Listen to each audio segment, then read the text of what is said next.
Vous regardez la télévision Futur Média, madame, monsieur, bonsoir. Je suis ravie de vous retrouver. Voici les titres de cette édition.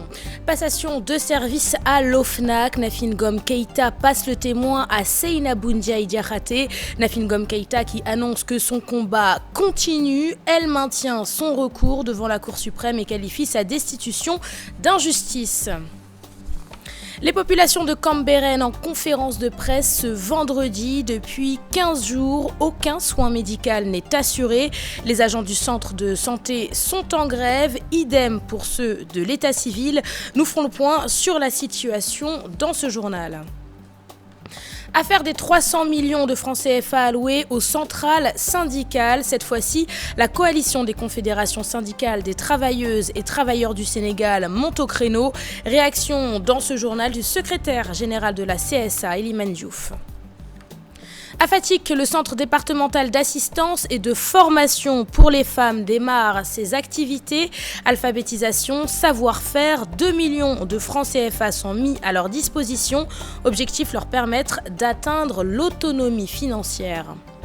C'est ce soir, dans la nuit de vendredi à samedi, que se tiendra la cérémonie d'ouverture des Jeux Olympiques. Pour la première Olympiade sud-américaine de l'histoire, la cérémonie va se dérouler au stade Maracana de Rio de Janeiro. 206 pays seront représentés, 206 pays dont le Sénégal. Une vingtaine d'athlètes, quelle chance pour le pays? Réponse dans la page des sports. La chronique du JT ce soir zoom sur la mobilisation autour de la détention en Arabie Saoudite de la Sénégalaise Mbayang Diop.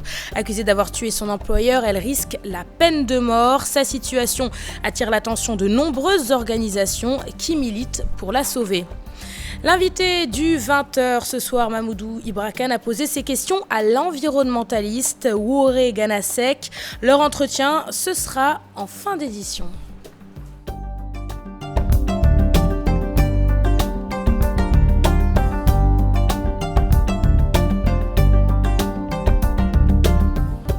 Bienvenue à tous et merci de vous informer sur la télévision Futur Média, un journal que nous ouvrons avec cette passation de service à l'OFNAC. Nafin Ngom Keïta passe le témoin à Seynabou Ndiaye Diakhaté. Pour la présidente sortante de l'Office national de lutte contre la fraude et la corruption, le combat continue puisqu'elle maintient son recours pour excès de pouvoir devant la Cour suprême. Elle exhorte d'ailleurs sa remplaçante à poursuivre les enquêtes. Retour sur cette passation de service avec Fatima Taba et Diafaraba. Seynabou Ndiaye Diakhaté, officiellement installée, mais Nafin Ngom Keïta n'a pas encore dit son dernier mot. La présidente sortante de l'OFNAC qualifie d'injustice grave son limogeage. Elle compte maintenir son recours et à ses détracteurs, elle prévoit des réponses. Je tiens à préciser que ce recours ne vise nullement la personne de son Excellence Monsieur le Président de la République, mais bien l'acte illégal qu'il a pris. Il ne vise pas non plus ma remplaçante, Madame Seynabou Ndiaye Diakhaté. En réalité, il serait paradoxal que l'OFNAC, qui est devenu un espace de libre expression des frustrations nées de la corruption et des diverses formes d'injustice, subisse, à travers ma personne, une injustice aussi grave sans la dénoncer par les moyens appropriés. Pour ce qui est de la campagne de dénigrement dont je fais l'objet, campagne qui frise souvent le ridicule, j'apporterai dans les jours à venir, certainement la semaine prochaine, les réponses qui s'y est. Nafin Ngom Keïta laisse sur la table des enquêtes à poursuivre. Elle exhorte sa remplaçante à aller jusqu'au bout dans l'intérêt de la nation. Fi mu nekk ni ñu ngi ci enquête yoo xam ne maa ngi fi bàyyi enquête yoo xam ne enquête yooyu vraiment bu ñu ko continuer dina baax ci réew mi torop parce que dina tax kenn dootul def lu mel noonu. yaa ngi OFNAC gis nga ne OFNAC gii dañ fiy jalgati da nga koo war a dem waxi ba pare ñu protéger la fay la teg.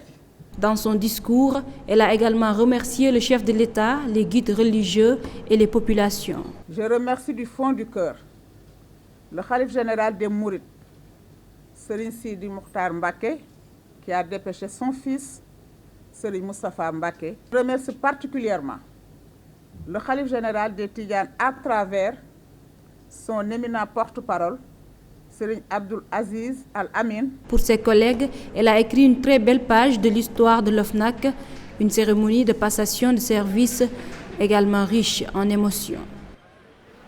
Nous restons avec l'affaire Nafi Ngom Keïta. Birahim Seck du Forum Civil et le parlementaire Cheikh Omar Sy confirment les déclarations de l'ancienne présidente de l'OFNAC. Selon Cheikh Omar Sy, en 2016, le budget de la Cour suprême dépasse le milliard de francs CFA. Pour Birahim Seck, les explications du ministre de la Justice peuvent prêter à confusion. Leur réaction dans ce reportage signé Al-Hassan Ba et Mohamed Dian. De l'avis de Birahim Seck, il ne doit pas y avoir de polémique. Le seul budget de fonctionnement de la Cour suprême de l'année 2015 a dépassé le milliard. Et là, ce que je dis, c'est vérifiable dans le site du ministère de l'économie et des Finances.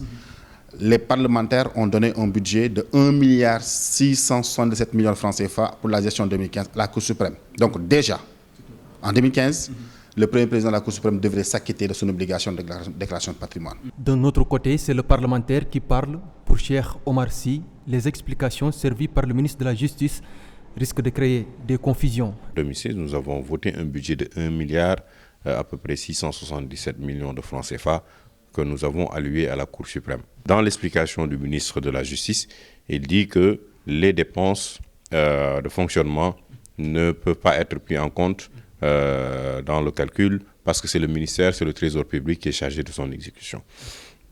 Expliqué comme ça, maintenant tous les autres institutions peuvent se dire que nous ne devons pas faire, nous ne sommes plus assujettis à la déclaration de patrimoine. Ce qui est un peu honteux, c'est qu'un ministère de la Justice et en quelque sorte la Cour suprême veuille évoquer une lettre du ministère de l'économie et des Finances contre une loi. Et ça qui est un peu dommage. Toujours, selon Cheikh Omar Sy, la démarche de nos autorités est en train de mettre à nu la transparence. Et j'ai l'impression qu'aujourd'hui, ceux qui doivent défendre la transparence sont en train de remettre en cause tout le travail qu'ils avaient fait jusqu'à présent pour se positionner sur la non-transparence budgétaire. C'est une exigence, la reddition des comptes est une exigence. Et ce qui est un peu également bizarre, le communiqué du ministère de la Justice parle de 800 millions de francs CFA, en disant que ces 800 millions ont été pris en compte par l'ex-présidente de l'OFNAC. Où est-ce qu'elle l'a pris en compte? En tout cas, la lettre qui est publiée dans la presse, que j'ai lue, je ne vois pas de montant. Donc, d'où vient ce montant-là? Donc, est-ce à dire que le ministère de la Justice et la Cour suprême ont violé une obligation de réserve? Le ministre de la Justice et la Cour suprême sont ainsi interpellés. Direction la commune de Cambérène où depuis plus de 15 jours, aucun soin médical n'est assuré. En grève, les agents du centre de santé réclament plus de 3 mois d'arriérés de salaire. Et ils ne sont pas les seuls à ne plus travailler. C'est également le cas des agents de l'état civil qui protestent contre l'acte 3 de la décentralisation. Ce vendredi, les populations de Cambérène ont tenu une conférence de presse compte rendu avec Pape Faraning et Younous Diatta. La commune de Cambérène est très malade. Depuis plus de 15 jours, les populations sont sans soins médicaux. Pour cause, les blouses blanches sont en grève pour réclamer 3 mois d'arriérés de salaire. Depuis 3 mois pratiquement, n'ont pas bénéficié de leur salaire. Et ça, c'est un dû. Vous ne pouvez pas travailler sans avoir une morale qui puisse vous permettre de prendre en charge les préoccupations de santé, surtout des populations. Aucun malade n'a pu être soigné dans cette structure sanitaire. 15 jours, c'est trop. C'est un problème de santé publique. Et beaucoup de personnes qui ont des infections ou des maladies se voient obligées de sortir de la localité. L'acte 3 de la décentralisation a des effets négatifs sur le fonctionnement du centre de santé et de l'état civil. Ces réformes ont pratiquement occasionné beaucoup de perturbations au niveau des structures de santé, au niveau du personnel. Donc on se rend compte que le personnel qui a été transféré au niveau des communes, souvent fois est confronté à des difficultés d'ordre salarial. Ces populations ont peur que la situation sanitaire se détériore avec des risques de maladie.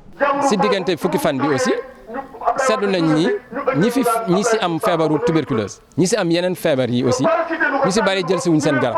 Malgré le fait que nous ayons rencontré le Premier ministre pour véritablement trouver une solution par rapport au salaire des travailleurs, jusqu'à présent ça n'a pas bougé.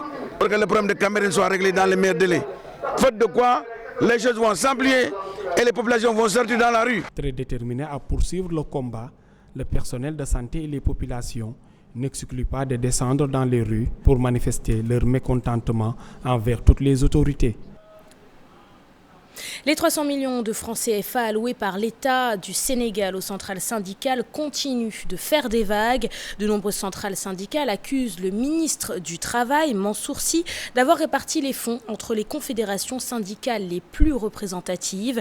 Eliman Diouf est le secrétaire général de la CSA. Je vous propose de l'écouter. Ses propos sont recueillis par Fatou Bintou Conté. Synthèse FC et de la FGTB, les conclusions suivantes ont été retenues de manière consensuelle. La prise en compte du quotient électoral comme critère principal et déterminant de la représentativité, en considérant le principe selon lequel la centrale dont les résultats ne lui permettent pas d'obtenir un siège ne peut être considérée comme appartenant au groupe des centrales les plus représentatives. Sur cette base, les 4 centrales que sont la Synthèse, l'UNSAS, la CSA et la Synthèse FC apparaissent comme les plus représentatives. En atteste la note numéro 01628 du Premier ministre en date du 4 juin 2013, transmise au Président de la République. C'est sur cette base que le Président de la République a accordé la subvention aux 4 centrales syndicales en toute conformité avec l'article 8 du Pacte national de stabilité sociale et d'émergence économique, qui dispose que la subvention de l'État est octroyée aux centrales syndicales les plus représentatives. Élection le 4 septembre prochain des membres du Haut Conseil des collectivités locales. Du côté de la coalition Taxawu Dakar, majoritaire dans la capitale, il faut présenter une liste afin d'élire ces 3 hauts conseillers. Dans moins d'un mois, 80 membres vont être élus. Écoutons à ce propos Barthélémy Diaz, le maire de Mermoz Sacré-Cœur. Il est au micro de Boubacar Diassi. Le 4 septembre, nous allons voter parce que c'est un devoir. Je rappelle que le Haut Conseil des collectivités territoriales n'est pas une création du président Macky Sall, c'est une conclusion des assises nationales. Et je rappelle que nous avons été élus dans le cadre de la liste Taxawu Dakar. Et qu'à ce titre, je rappelle que la logique voudrait que ceux qui ont été élus dans le cadre de Taxawu Dakar et qui sont majoritaires, comme ceux avec lesquels aujourd'hui nous avons d'excellents rapports, que nous puissions nous retrouver dans une liste Taxawu Dakar et puis au niveau de Dakar envoyer les 3 conseillers qui seront retenus de façon consensuelle pour représenter la liste Taxawu Dakar au niveau du département de Dakar dans le Haut Conseil des collectivités territoriales. Le boycott n'est pas à l'ordre du jour. Pour nous, il est question aujourd'hui d'être dans la même logique que 2014. Barthélémy Diaz qui était interrogé par Mambiram Diouf et non pas par Boubacar Diassi qui est notre correspondant à Ziguinchor. Yeumbeul Sud, une commune fortement touchée par les inondations, envahie par les eaux pluviales. De nombreuses familles ont dû quitter leur domicile. Une cinquantaine d'entre elles ont été relogées. Pour celles qui vivent encore à Yeumbeul Sud, la saison des pluies de cette année provoque de nombreuses inquiétudes. Plus de détails avec Salif Sow et Ababakar Kamara. Un ciel bas et gris menace Afia 2. Ce quartier de Yeumbeul Sud est victime des inondations. Les maisons sont abandonnées parce conquises par les eaux de pluie. Plus d'une centaine de familles sont déplacées. D'autres restent, résistent, bon gré, mal gré. Comme dex daal lay def saa yu ñëwee néeg yi yëpp day fees samay xale yi ndax ñu ngi ci kër gu mag mais dama préféré woon féete fi daal pour garder sécurité kër gi maanaam ci affaire sax ñax mi wala abandonné ba nga xam ne nit ñi dañ koy daal def tuurukaay mbali. Les occupants du marché de la localité, eux aussi, souffrent. Le marché là a été inondé depuis 2005. Et malheureusement, depuis cette année-là, on n'arrive pas à réhabiliter le marché. L'ouvrage qui pour drainer les eaux a été très mal fait et a été très mal conçu. En aval, les eaux ne remontent pas. Ils redescendent dans le marché. Et avec le voisinage et tout ça, ils déversent leurs ordures sur ce canal-là. Le président Macky Sall lui-même, en campagne électorale, nous avait promis comme quoi que s'il est élu, le marché serait réhabilité. Malheureusement, ça n'a pas eu de suite. Comme solution définitive, il faut procéder à la restructuration de la commune. L'année passée, c'était un peu mieux par rapport aux années passées. Maintenant, nous souhaitons quand même le gouvernement continue de faire des canalisations dans les quartiers. C'est mieux de déplacer les gens. 58 quartiers, 4 km², 120 000 âmes, des canalisations, 3 ruelles pavées, Yeumbeul Sud enclavé, inondable, mal loti, manque de tout. Tous les secteurs souffrent. Nous restons à Yeumbeul Sud, une commune située dans la banlieue dakaroise et qui a de nombreux défis à relever. Assainissement, mais également éducation, puisque la localité n'a ni collège ni lycée. Une situation qui pousse de nombreux jeunes à abandonner leur scolarité. Pour les élèves inscrits à l'école élémentaire, les conditions d'études sont difficiles. L'établissement est surbooké. Certains enfants sont dans l'impossibilité de s'inscrire, faute de place. Salif Sow et Asmalik Diop. Nous avons 4 écoles élémentaires dans la commune de Yeumbeul Sud. Ces 4 écoles ne suffisent pas pour la population scolarisable. Ce qui fait que nous fonctionnons, dans toutes les écoles, nous fonctionnons en double flux. Que les effectifs sont très pléthoriques. Nous allons souvent jusqu'à 120-125 élèves par classe. Surtout dans les classes de CI. Nous voulons la création d'autres écoles élémentaires parce qu'aujourd'hui la population de Yeumbeul Sud s'accroît de manière vraiment importante. Et cette année, il m'est arrivé de ne pas prendre 150 enfants qui étaient à l'âge d'aller à l'école. Nous n'avons pas de collège et ceci depuis très longtemps nous nous battons pour. À Louga, la commission de protection civile va procéder à l'identification de bâtiments qui menacent de s'effondrer. Un recensement qui concerne les habitations privées autant que les établissements publics. C'est le cas de l'ancien marché construit en 1904 et en état de délabrement avancé. Écoutons le préfet du département de Louga, Alioune Badara Diop. Ses propos sont recueillis par notre correspondant Tierno Fall. La première mesure va porter sur le marché de Louga. C'est évident parce que l'urbanisme nous a dit tout à l'heure qu'ils ont le fichier. Donc lundi, nous aurons la situation exacte des bâtiments et la commission va se déplacer avant mercredi pour aller constater. Parce que nous nous sommes rendus compte que le bâtiment principal du marché menace ruine et le bâtiment est occupé.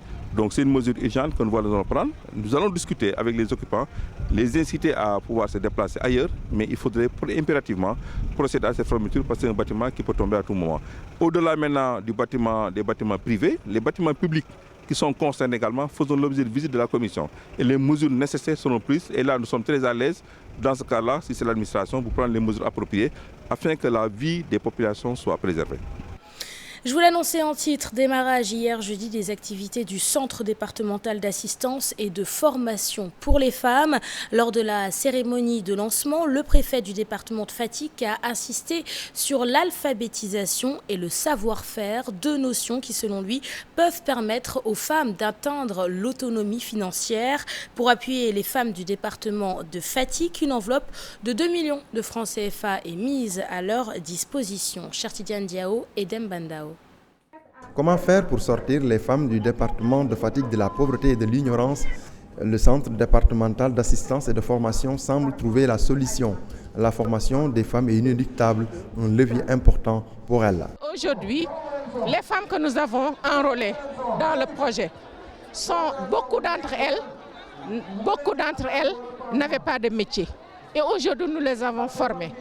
Nous les avons formées en transformation de fruits et légumes. Nous les avons formées en saponification. Nous les avons formées en teinture. Nous les avons formées sur beaucoup d'autres métiers. Avec le projet AFEC, qui a eu quand même aujourd'hui à faire des démonstrations, qui nous oblige aujourd'hui aussi, nous aussi, en tant que collectivité locale et en tant que mairie, de voir maintenant des voies et moyens en collaboration avec CEDAF, pour aussi accompagner les femmes de la commune de Fatick. L'autonomisation des femmes, un rêve qui peut devenir une réalité d'après le préfet de la région de Fatick.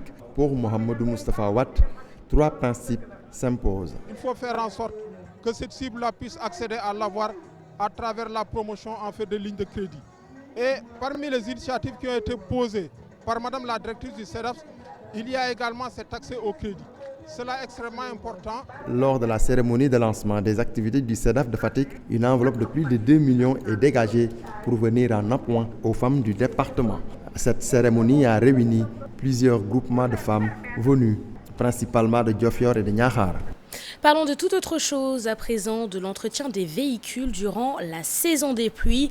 En période d'hivernage, de nombreuses voitures tombent en panne ou résistent difficilement à l'eau. Mauvaise passe pour les conducteurs, mais qui profitent à de nombreux mécaniciens qui voient le nombre de leurs clients augmenter.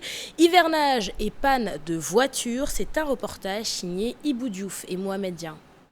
La période de la saison des pluies n'est pas toujours au repos pour les automobilistes.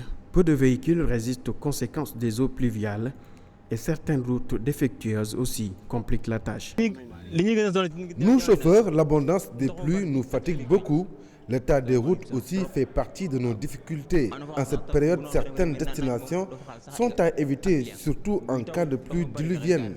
C'est plus sûr de se garer parfois. Je conseille aux automobilistes qui ont des véhicules aux pièces rares de rouler rarement en période d'hivernage. En cette période d'hivernage, les automobilistes vivent la hantise de voir leur moteur affecté, une situation qui fait l'affaire des mécaniciens et autres vulgarisateurs. Le contact du moteur avec l'eau favorise souvent des pannes. Les essuie-glaces qu'on utilise souvent en cette période occasionnent la pénétration des gouttes d'eau, sans oublier les jeunes laveurs aussi.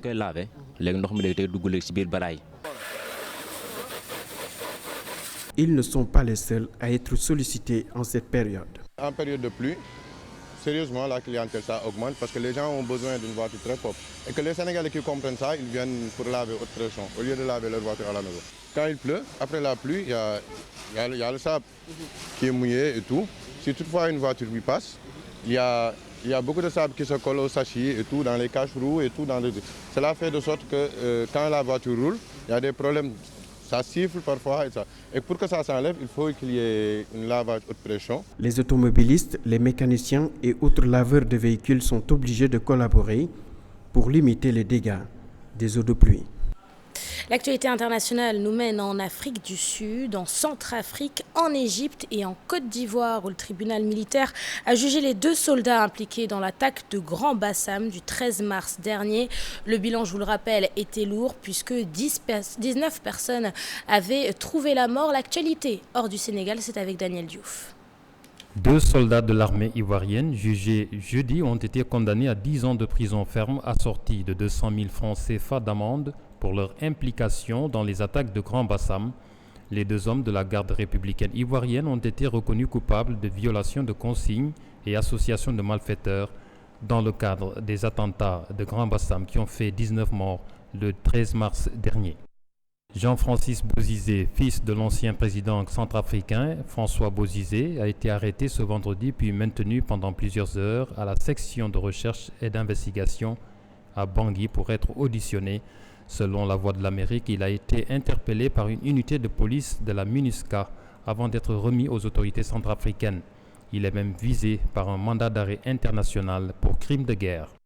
En Afrique du Sud, la débâcle continue pour l'ANC. À 97% du dépouillement des voix, le parti au pouvoir accumule les défaites, à Port-Elizabeth notamment. Une défaite historique. La formation de Nelson Mandela n'avait jamais perdu dans cette ville depuis la fin de l'apartheid en 1994. D'autres insuccès sont également prédits à l'ANC, notamment à Johannesburg et à Pretoria, au profit de l'Alliance démocratique. Malgré tout, l'ANC maintient sa longueur d'avance sur ses adversaires. Les derniers chiffres lui confèrent 54% des voix contre 26% pour l'Alliance démocratique. Enfin, l'ex-moufti d'Égypte, Ali Goma, a échappé à une tentative d'assassinat près de chez lui en banlieue de Caire ce vendredi, alors qu'il se rendait à la mosquée. Des assaillants cachés dans un jardin ont ouvert le feu sur son véhicule. Un de ses gardes du corps a été blessé. Ali Goma a confié à la télévision d'État s'être caché derrière une mosquée quand les tirs ont commencé. Après l'attaque, il a conduit la prière du vendredi pour envoyer un message à ses assaillants, a-t-il déclaré. Ali Goma a été moufti d'Égypte pendant une décennie. Il avait apporté son soutien à la destitution du président Mohamed Morsi par l'armée.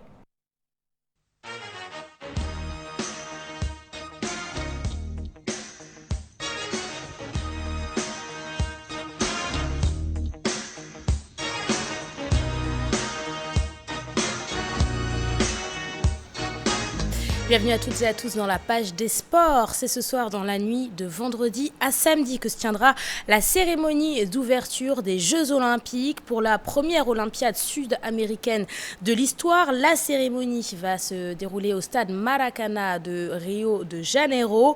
206 pays seront représentés, 206 pays dont le Sénégal. C'est la 13e fois d'ailleurs que le pays participe aux Jeux Olympiques. Alors, quelle chance pour le Sénégal? Réponse avec Chersadi Boudiara et Hadi Atala. 22, c'est le nombre d'athlètes qui va défendre les couleurs du Sénégal aux Jeux Olympiques de Rio 2016 sur 8 disciplines. 4 y sont cependant sur invitation, les 2 nageurs Mbaye Niane et Aouli Ndiaye, en plus des 2 athlètes Amadou Ndiaye et Ami Sène. Cette dernière, lanceuse de marteau, est attendue au moins en finale de sa discipline. Tout comme pour les champions d'Afrique en canoë-kayak et escrime, respectivement Jean-Pierre Bourris et Alexandre Bouzaïd. Par contre, pour Baladje et en taekwondo et Hortense Diédhiou en judo, leurs dernières performances ne permettent guère d'illusions. Pas plus d'espoir avec les Lions du basket, pourtant championnes d'Afrique en titre. La faute à une préparation tronquée et la qualité de leurs prochains adversaires. Ainsi, les espoirs de médailles pour le Sénégal sont placés sur les lutteurs. Adama Diatta, quintuple champion d'Afrique à 28 ans, qui va disputer sa 2e Olympiade. Vainqueur du tournoi intercontinental Afrique-Océanie de cette année en Algérie, il est sur une bonne dynamique, qui est également entrevu chez le porte-drapeau de la délégation sénégalaise, Isabelle Sambou. 10 fois championne d'Afrique et finaliste pour la médaille de bronze aux Jeux Olympiques de Londres en 2012, perdue par tirage au sort. La lutteuse de 35 ans est la mieux placée pour décrocher la 2e médaille olympique sénégalaise de l'histoire. Les basketteuses sont toutefois les premières à entrer en lice ce dimanche face aux Américains à 15h. À présent, portrait d'Isabelle Sambou, porte-drapeau de la délégation sénégalaise. Elle constitue l'un des espoirs africains pour obtenir la médaille d'or en lutte. La lutteuse sénégalaise a un parcours presque exceptionnel. Elle a été 10 fois championne d'Afrique dans la discipline. Son portrait nous est dressé par Mamadou Fall. Un parcours jusque-là quasi exceptionnel, une ambition au-delà de ses moyens, mais un rêve longtemps nourri. Isabelle Sambou veut hisser le drapeau national sur le plus haut sommet du podium A3 à Rio. Pour cette fois, la Casa 16 vise l'or, elle qui a raté de peu la médaille de bronze lors des Jeux Olympiques de Londres. Désignée comme porte-drapeau de la délégation sénégalaise par le CONOS, elle succède à Hortense Diédhiou. Un choix judicieux, mais également un sacerdoce pour celle qui porte l'espoir de tout un peuple. Nous prions Dieu de nous donner la force pour aller compétir et remporter la médaille d'or. D'ailleurs, c'est mon objectif. Originaire de la Casamance, elle a embrassé la lutte à l'âge de 10 ans, présentant des aptitudes physiques pouvant faire d'elle une grande championne d'Afrique. Elle a intégré l'équipe nationale à 18 ans. Isabelle a confirmé tout ce qu'on pensait d'elle. La lutte dans l'âme, elle est 10 fois championne d'Afrique de lutte olympique des moins de 55 kg, 3 fois médaille d'or aux Jeux africains, championne du monde de beach wrestling et finaliste pour la médaille d'or aux Jeux olympiques de Londres en 2012. Finale qu'elle a perdue par tirage au sort contre la championne olympique de 2008. Un parcours qui fait d'elle l'un des athlètes sur qui le Sénégal peut compter. Isabelle Sambou, si on se rappelle, en 2012, avait perdu en demi-finale sur tirage au sort et a aussi perdu la finale de bronze sur tirage au sort. Et depuis lors, elle a redoublé d'efforts et elle peut nous valoir de réelles satisfactions. Âgée aujourd'hui de 35 ans, sa technique et sa stratégie d'aborder son combat font d'elle le seul grand espoir de l'Afrique pour remporter la médaille d'or en lutte aux Jeux Olympiques de Rio 2016. Ouais, bonne chance à toute l'équipe du Sénégal pour ces Jeux Olympiques qui s'ouvrent cette nuit à 23h. On passe au football à présent. Le transfert de Mohamed Diamé à Newcastle, jugé incompréhensible par certains observateurs et amateurs du football. Le milieu de terrain, après avoir fait ses preuves, a décidé de rester en 2e division. Un choix qui surprend et sur lequel reviennent Chertidiane Diao et Younous Diatta. Mohamed Diamé choisit de rester en Championship, un choix pas si illogique vu l'histoire et le prestige de Newcastle. Lui-même, dans son discours, il a dit que quand il joue en D2, en Championship, il dit qu'il n'est pas un jour de Championship. Il est un jour de Prime League. Donc c'est contradictoire. Mais quand on voit l'histoire des deux clubs, Newcastle quand même, qui est un grand nom du football anglais, qui a gagné des titres, même si ça fait longtemps. C'est un club d'élite. Moi, j'ai eu la chance de discuter avec lui et effectivement, il m'a fait comprendre qu'il ne pouvait pas refuser le challenge sportif que lui proposent les dirigeants de Newcastle. À bientôt 30 ans, l'argument financier a sans doute pesé lourd sur la balance. Il est clair que Newcastle, ça va payer mieux que Hull City. Bon, c'est aussi, il faut pas oublier, il est orphelin de père depuis l'âge de 13 ans. Donc il est chef de famille. Il n'a pas joué dans des clubs immensément riches, parce que c'est Wigan, c'est West Ham, ensuite c'est Hull City. En décidant de rester en deuxième division anglaise, compromet-il son avenir en équipe nationale? Non, je ne pense pas, parce que Momo Dame, l'année dernière, il a joué toute la saison en étant en deuxième division anglaise. Et vous savez, aujourd'hui, il faut jeter un coup d'œil sur ses statistiques. Il a eu à faire 41 matchs de championnat l'année dernière. Pourtant, il y a de ces joueurs qui évoluent en équipe nationale qui n'ont pas 20 matchs dans leurs jambes. Momo Dame devra désormais relever le défi des Magpies, à savoir la remontée en première division, et ça commence dès ce vendredi face à Fulham. On reste en football et la défaite du Casa Sport aux 2 finales de la Coupe du Sénégal dans les catégories junior et senior. Le staff technique de l'équipe paie les pots cassés. L'entraîneur Demba Ramatan Ndiaye est démis de ses fonctions. Écoutons à ce propos le président du Casa Sport. Ses propos sont recueillis par notre correspondant Boubacar Diassi. Je voudrais annoncer la fin du compagnonnage entre les techniciens, les membres de l'encadrement technique du Casa Sport et le bureau du Casa Sport. Considérez à partir d'aujourd'hui que nous avons mis fin à la collaboration entre Demba Ramatan Ndiaye, les entraîneurs juniors, les entraîneurs du football féminin et les entraîneurs cadets. À partir d'aujourd'hui, le Casa Sport n'a plus d'encadrement technique, n'a plus d'entraîneurs pour toutes les catégories. Et nous pensons que d'ici le 20 au plus tard, nous allons recueillir toutes les candidatures et nous allons pouvoir choisir la candidature qui répond à nos attentes, à nos orientations et à notre vision de 2020. Nous ne devrons pas rester comme ça sans prendre la responsabilité qui s'impose. Et aujourd'hui, nous sommes obligés de prendre toutes nos responsabilités, changer l'équipe technique, l'équipe d'encadrement pour des orientations futures meilleures. Dès qu'il sera nommé, le recrutement se fera au niveau local, au niveau national, au niveau de la sous-région au besoin, pour que l'année prochaine nous ayons rapidement une équipe compétitive, une équipe véritable et qui pourrait nous donner des satisfactions majeures. Nous refermons la page des sports. Ce vendredi, la chronique du JT s'intéresse à l'affaire Mbayang Diop, sénégalaise détenue en Arabie Saoudite. Accusée d'avoir assassiné son employeur, elle risque la peine de mort. De nombreuses organisations se battent aujourd'hui pour lui éviter le pire. Au programme des manifestations, des rassemblements et de nombreux messages sur les réseaux sociaux. Mobilisation pour Mbayang Diop, c'est la chronique du JT et elle est signée Papis Diao. Clémence, pardon, pitié. Les mots n'ont pas manqué de percussion pour asseoir l'urgence d'une solidarité nationale. Un élan unitaire pour la cause d'une jeune fille sénégalaise broyée par le système pourri d'une immigration dont les tentacules n'ont plus de limite dans le monde. L'affaire Mbayang, aujourd'hui dans les geôles de l'Arabie Saoudite, est un énième prétexte pour franchir l'étape du constat et s'arrêter enfin sur un vrai diagnostic. Il s'agit de comprendre que la question centrale n'est autre que l'immigration. Les chiffres sont alarmants et les conséquences énormes. Ce ne sont pas moins de 120 millions de personnes concernées pour des raisons économiques, donc de pauvreté ou d'ordre sécuritaire. Le récent Brexit anglais, qui sonne comme le début d'une imprévue dislocation de l'Europe, atteste que l'immigration et ses conséquences ne peuvent être des cas isolés.